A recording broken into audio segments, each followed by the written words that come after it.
Hi friends, welcome back, or welcome for the first time if you're new here. If you're listening to this while standing in the middle of a room that feels just a bit too full, you're not alone. Sometimes it's not even about how messy the house looks. It's about that low-level noise in your head, all the unfinished piles, the stuff that needs sorting the corners that never feel done. I know that feeling well. I've stood in my kitchen surrounded by things I thought I needed, but instead they were just taking up space and energy I didn't have. This isn't about throwing everything out. It's about making room to breathe and noticing the hidden clutter we stop seeing after a while. So in today's video, I want to share 10 things I've let go of, not overnight, but slowly because they made life at home harder than it needed to be. Let's get into it. Tip 1. When a hobby turns into silent pressure. I had this baking set I was really excited about when I first bought it. Not just a couple of tools, I'm talking 3 sizes of piping bags, stainless steel tips, a turntable for cakes, edible gold dust, even a thermometer I didn't know how to use. I told myself one day I'll really get into this, maybe even take custom cake orders on weekends. But after that one birthday cake I made for my sister, the whole kit went back into the storage bin. And there it sat, for over a year. Every time I saw it, I felt 2 things, guilt and pressure. Not joy, not inspiration, just a quiet nagging you should be doing more. Eventually, I let it go. A friend of a friend was starting a home baking side business. I gave her the entire set. She was thrilled. And I didn't feel regret. I felt relief. Letting go of that box wasn't giving up. It was just being honest. That version of me looked good on Pinterest, but not in my actual life.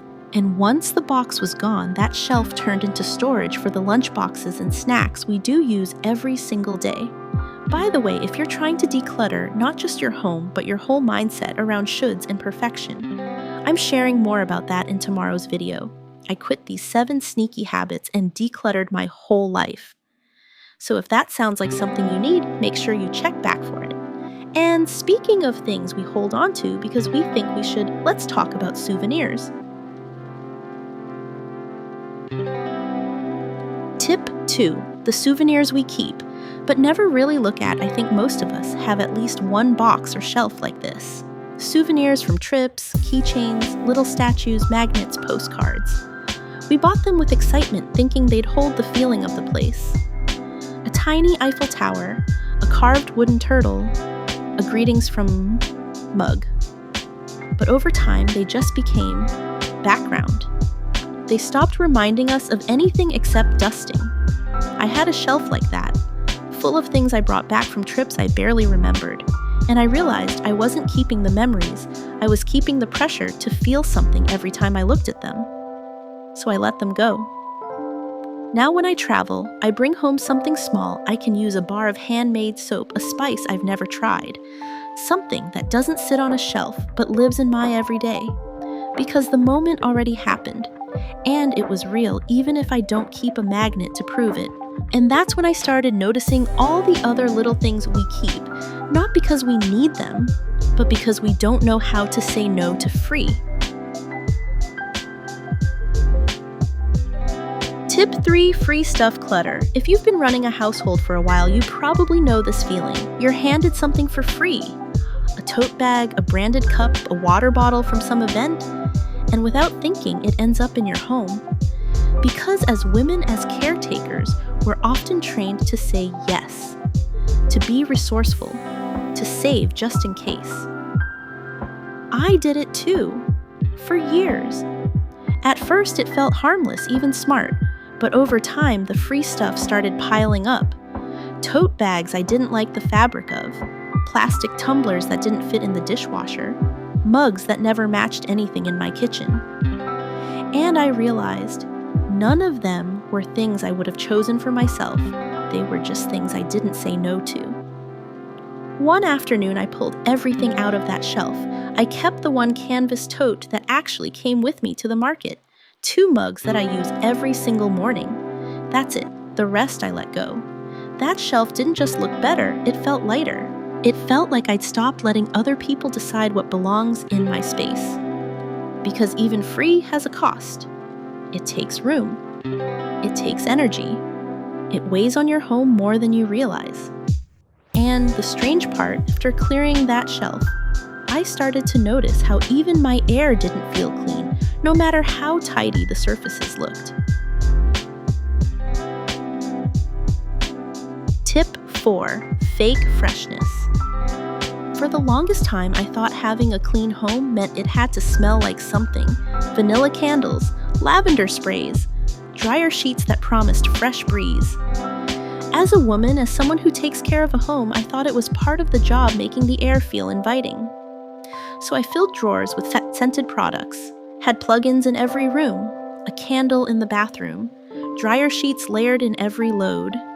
It smelled nice, but I didn't feel good. Over time, I started noticing a dull headache. Some days my chest felt tight after doing laundry. My daughter even said she didn't like the smell of her clothes. That's when it clicked. The air didn't feel fresh. It felt masked. So I stopped. I opened windows more often, switched to unscented detergent, lit a beeswax candle on quiet evenings.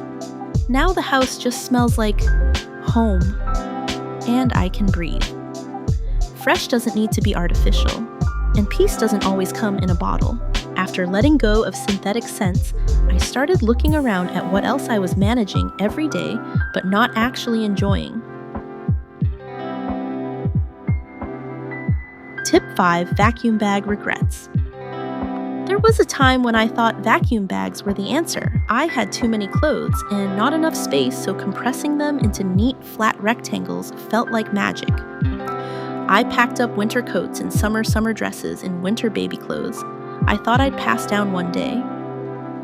I stacked the bags under the bed in closets behind the suitcase. And then I forgot about them. Out of sight turned into completely out of mind. When I finally opened one, the clothes smelled stale, were badly wrinkled, and honestly, I didn't even want most of them anymore.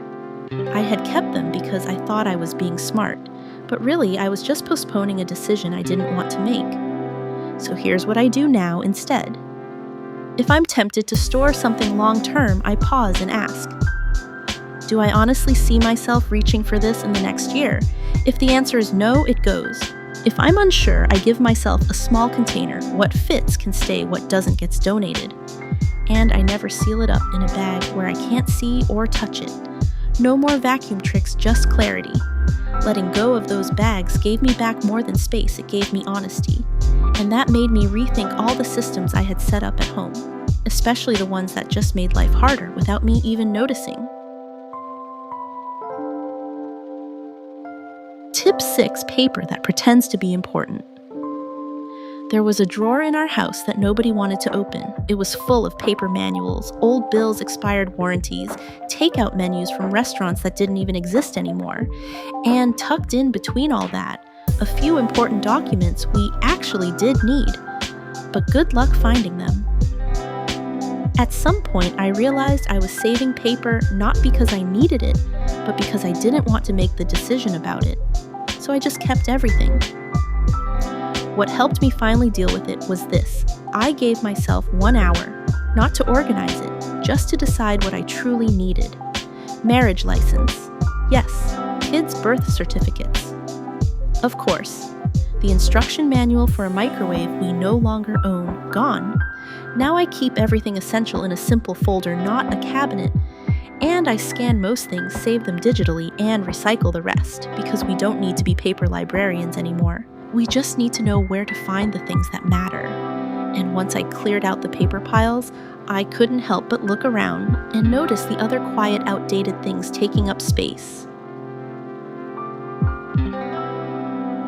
Tip 7. Kitchen gadgets that add more stress than help. There was a time when I really believed the right appliance would fix everything. Dinner stress. Get the fancy air fryer. Hosting stress. Buy a fondue set. I even had this tall, clunky deep fryer that took up half a shelf and maybe got used twice. I told myself it was practical, helpful, worth the space. but the truth. Every time I saw it, I felt annoyed. Not because I didn't use it, but because I had to keep moving it around just to reach the things I did use.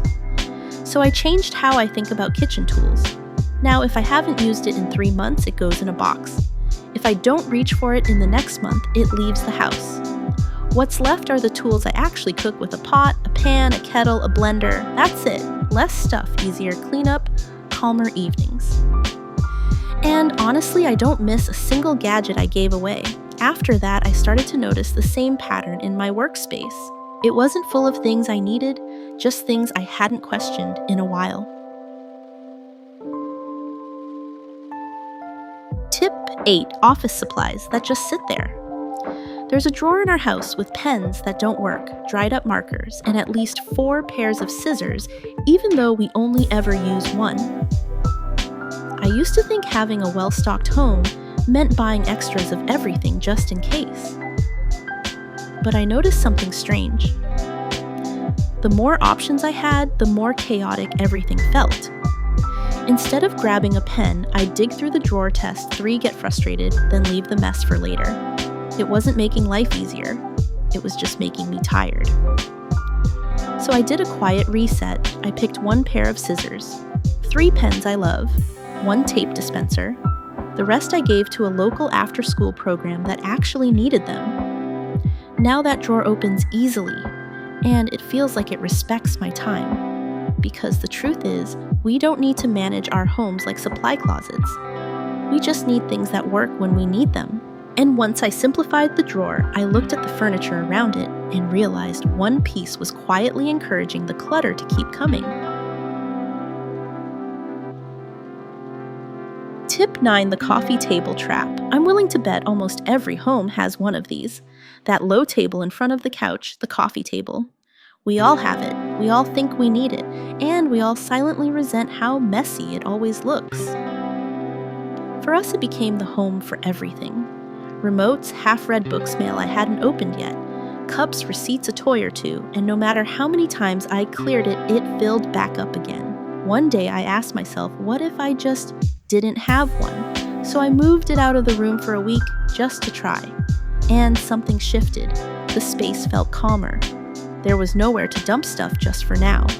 We started using the floor more, playing board games, stretching in the mornings. Eventually, I replaced it with a soft ottoman that opens up for storage and doesn't invite the same mess.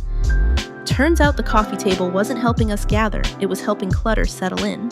And when I saw how one small change could shift how a room felt, I started thinking about other little things I'd been holding onto out of habit, not love. Tip 10. Cords with no name. You know that box, the one with tangled chargers, mystery cables, and power bricks you don't even recognize anymore. We all have it. We don't touch it, but we also don't throw it out, just in case. That box had lived in our hallway closet for years, and every time I opened the door to grab batteries or light bulbs, it stared at me. A mess I didn't have time to solve. One day I finally gave myself 15 minutes. I took out every single cord and asked one question: do I still own the thing this belongs to? Half of them I couldn't even tell what they were for, so I tossed the ones I knew were useless and labeled the rest with masking tape. Now the box is half its size, and I actually know what's inside. It was never about the cords. It was about the mental weight of avoiding a tiny, nagging task over and over again. Clearing that box didn't just make space in the closet, it made space in my head. And honestly, after these 10 shifts, that's the biggest gift of all. You don't have to declutter your whole home overnight. Sometimes it starts with just one thing, one box, one drawer, one habit you decide to stop carrying. And maybe you won't notice it right away, but then one morning you'll open a cabinet and it won't fight back. You'll take a deep breath and realize, oh, this feels better. If just one of these ideas helped you feel a little lighter, even for a moment, then that's more than enough for today. And if this video felt helpful, you can tap, like, it quietly lets me know what actually supports you.